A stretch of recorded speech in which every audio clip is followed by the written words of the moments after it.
The early life and origins of this remarkable figure, whose destiny was intrinsically linked to the grandeur of the Roman Empire, remain shrouded in mystery. While ancient chronicles like the Historia Augusta offer convoluted and largely unreliable accounts of his background, the truth eludes researchers. Nevertheless, among the surviving testimonies, there is one undeniable consensus: his roots delve deep into the fertile lands of Gallia Narbonensis. Thanks to the chronicler Malalas, who stated that Carus was 60.5 years old at the time of his death, historians have been able to confidently approximate his birth year to sometime between 223 and 224 CE. Despite the scarcity of extant documents, history unequivocally attests to his extensive and brilliant military career, which seemed destined for success. His ascent through the ranks was arduous but steady. He began as a military tribune, serving in the renowned 8th Augustan Legion and the 9th Hispanic Legion. Over time, his talent and dedication elevated him to the position of legionary legate, where he took command of the formidable 30th Ulpian Victrix Legion. His influence extended far beyond the battlefield. Carus also held the significant civilian post of imperial procurator of Gallia Lugdunensis, showcasing his administrative capabilities.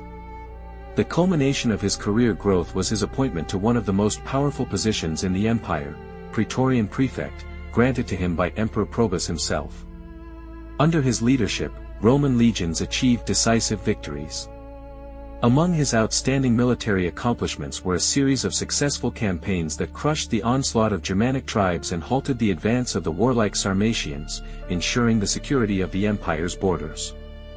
Then, in the fateful year 282 CE, as Carus accompanied Emperor Probus during an inspection of legions in the harsh lands of Rhaetia and Naricum, the shadow of change loomed over Rome. Soldier discontent, building like a storm, reached its peak, and their wrath fell upon the reigning emperor. At this critical moment, amidst murmurs and unrest, the legionaries, raising their shields, unanimously proclaimed Carus the new emperor of Rome. Surprisingly, Carus, initially driven by deep loyalty to his Emperor Probus, firmly rejected this sudden and tempting offer of power, understanding the gravity of such a decision. But fate, it seemed, had already made its choice. Under the pressure of circumstances, and perhaps influenced by the irresistible will of the legions, Carus ultimately accepted the reins of power, ascending to the imperial throne and becoming the full ruler of the Roman Empire. Emperor Probus, whose star set so suddenly, was found dead shortly after these events. His tragic demise occurred during another inspection of troops stationed along the restless Danubian frontier. Perhaps he was preparing for a grand confrontation with powerful Persia, a war that could have altered the course of history, but which never began under his rule. It was at this moment that the Roman Empire stood on the cusp of a new era, whose subsequent events would be unpredictable. When Carus assumed the heavy burden of imperial power, he was already over 50. He immediately elevated his two sons, Carinus and Nemirian, to the esteemed rank of Caesars. This move was no accident. It clearly demonstrated his ambitious intention to lay the foundation for a new ruling dynasty. Thus, Carus sought not only to ensure seamless succession in the administration of the vast Roman Empire but also to firmly strengthen his family's position and influence on the political stage. Soon after elevating his heirs to such a high rank, Emperor Carus personally led a military campaign against the aggressive Sarmatians and Quadi. These tribes had boldly invaded the territory of Pannonia, possibly taking advantage of the confusion that arose after the previous ruler's death. In the course of this significant campaign, Carus and his son Nemirian achieved a decisive and impressive victory over the invading forces. The defeat of the Sarmatian tribes, in particular, is considered an outstanding military achievement, as these nomads, known for their highly mobile cavalry, usually preferred to retreat, avoiding direct confrontations unfavorable to them. Carus likely either skillfully encircled this highly mobile adversary or forced them to retreat to natural barriers such as mountain ranges or water obstacles. The fate of the invading Quadi remains less clear. Perhaps they were defeated along with the Sarmatians, but sources contain no specific mention of their further fate. In any case, upon the conclusion of this successful campaign, Carus was awarded the honorary title of Germanicus Maximus. After his initial and highly significant military triumph, Emperor Carus firmly established himself on the imperial throne, gaining enough confidence to delegate some authority to his elder son, Carinus. Carinus was appointed commander of Roman forces in Gaul, with the primary task of ensuring the reliable defense of this vital frontier, which traditionally suffered from constant raids by Germanic, Frankish and Alemannic tribes. During the same period, disturbing news reached the capital about some unrest or disturbances that had erupted in the distant province of Britannia. Meanwhile, Carus himself, accompanied by his second son Numerian, headed east to begin the long-awaited and strategically important campaign against the Persian Empire. Numerian's presence in this expedition had a special purpose. The young prince was brought along so he could practically learn the intricacies of military affairs and the art of command, thereby preparing for his future role as a worthy emperor. Among other distinguished individuals comprising Carus's entourage were Caesar Domitius Domitianus, as well as two future emperors of the Roman Empire, Diocletian and Licinius. Another highly influential figure in this retinue was Emperor, who held the important position of Praetorian prefect. This large-scale campaign against Persia commenced in Armenia, where Roman forces planned to support the Armenian king Tiridates and unite their troops with his for a subsequent, main invasion of Persian territories lying along the Tigris River. The timing for this expansion proved exceptionally favorable, as the Persian king Bahram II was at this moment completely preoccupied with an internal civil war he was waging against his brother Hormizd on the eastern frontiers of his kingdom. This circumstance left the fertile and strategically important lands between the Euphrates and Tigris rivers virtually undefended, opening them up to Roman military aggression. In his unwavering confidence in his own military capabilities, Carus displayed extraordinary boldness, allowing enemy envoys to move freely through his camp without any supervision. This move was intended to demonstrate to the Persians not only his deep conviction in impending success but also the impeccable training and might of his army. Such a tactic, aimed at psychological impact, had been employed by many distinguished commanders long before him. Perhaps the most famous among them was Scipio, who, after capturing 3 Carthaginian spies, allowed them to tour his entire army camp so they could personally witness the exceptional quality of his armed forces. Carus undoubtedly hoped that such a demonstrative gesture would significantly weaken the enemy's morale. Beyond strategic pressure on the enemy, Carus actively cultivated the loyalty of his ordinary soldiers by sharing their daily lives. He dressed and ate exactly as they did. This approach was not new and represented a time-tested practice successfully used by many distinguished Roman commanders before him, including Gaius Julius Caesar and Marcus Ulpius Trajan.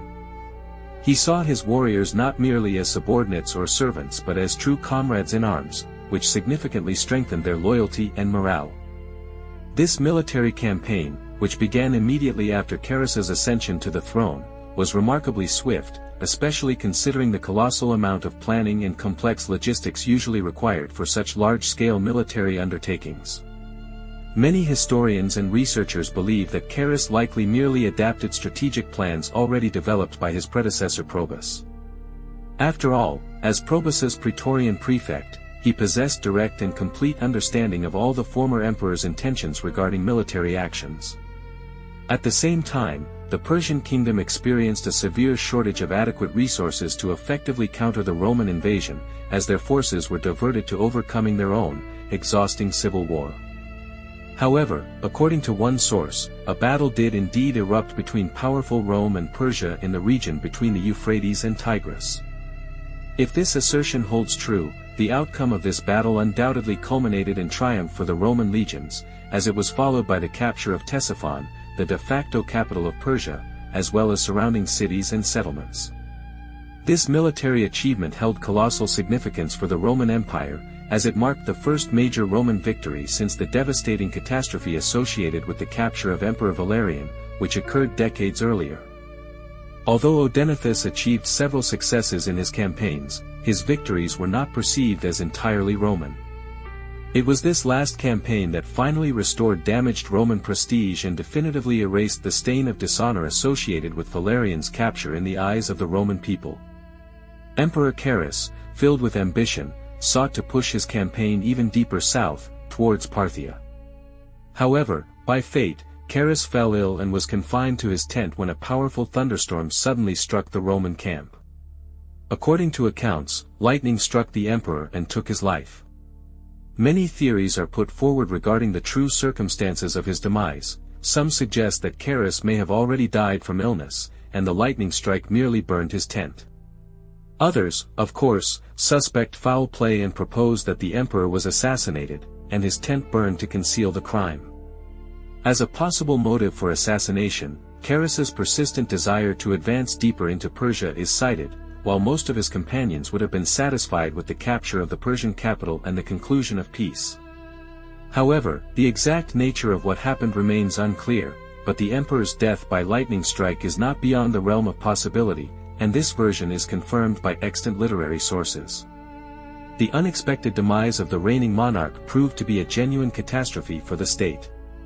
After this tragic event, his son, Nemirian, was immediately elevated to the high rank of Augustus. However, in the general opinion of contemporaries and historians, real power lay in the hands of Aper, his personal tutor and praetorian prefect. It is very difficult to determine what successes Carus might have achieved had his reign continued, but it seems certain that he harbored significant dynastic ambitions. He was apparently prepared to divide the vast empire, similar to how Valerian and Gallienus had done previously. Undoubtedly, Carus proved himself an outstanding military commander and, by all accounts, commanded deep respect and genuine affection among his legions. Under the command of the newly appointed Emperor Nemirian, Roman troops rapidly began their retreat from the ongoing military campaign. The exact reason for such a sudden abandonment of further hostilities is not recorded in the sources. However, it is speculated that Nemirian, being very young and lacking sufficient military experience, could not secure the necessary support to continue the initiated campaign. As another, equally probable version, deep concern and superstition among some Romans, caused by the circumstances of Carus's death, are considered. Death by lightning strike could have been interpreted as a clear sign that Rome had lost the favor of mighty Jupiter, and continuing a military campaign so clearly rejected by the gods would have been considered an act of extreme recklessness. In any case, the Roman legions left Persian territories, advancing north along the course of the Euphrates River. At the moment the Romans were crossing the river to enter their own lands, Persian forces suddenly fell upon their rear guard, inflicting significant damage and taking the lives of many warriors, including the Armenian king. Nemirian made the crossing through Palmyra and stopped in Emesa. When the Roman army departed from the city to continue its journey north and link up with Nemirian's brother, Carinus, the emperor suddenly died.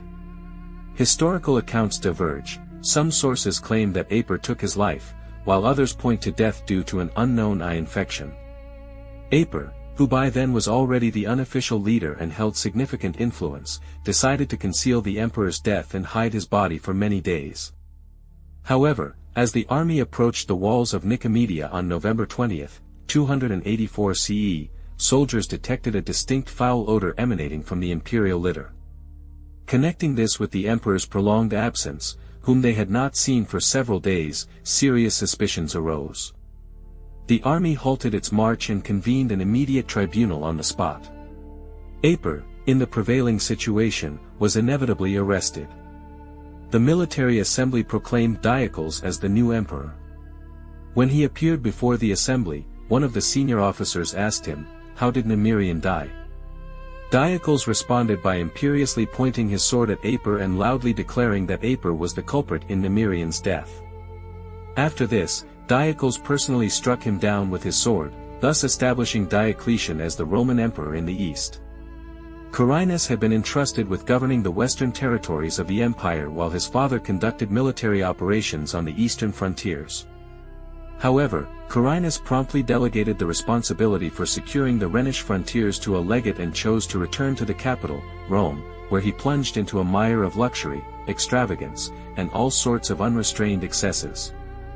Rumor has it that during his brief tenure in power in the Eternal City, he married and divorced 9 different women.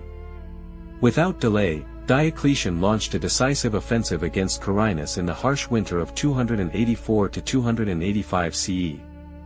With the arrival of spring, even before the end of May, their military forces clashed in a decisive battle on the banks of the Margus River, located in the province of Moesia. Carinus's fate was tragic. He either fell directly during the battle itself or, as some sources suggest, was killed even before the main hostilities could fully unfold. One historical narrative indicates that Carinus was killed by a tribune whose wife he had reportedly seduced, an act of personal revenge. After Diocletian's triumphant victory, both the Western and Eastern legions unanimously proclaimed him the new emperor of the Roman Empire. Following this, Diocletian received oaths of allegiance from the defeated army, thereby consolidating his power, and, having ensured order, proceeded to Italy. Thus concluded the brief and short-lived dynasty of Carus, giving way to a new era in the empire's history.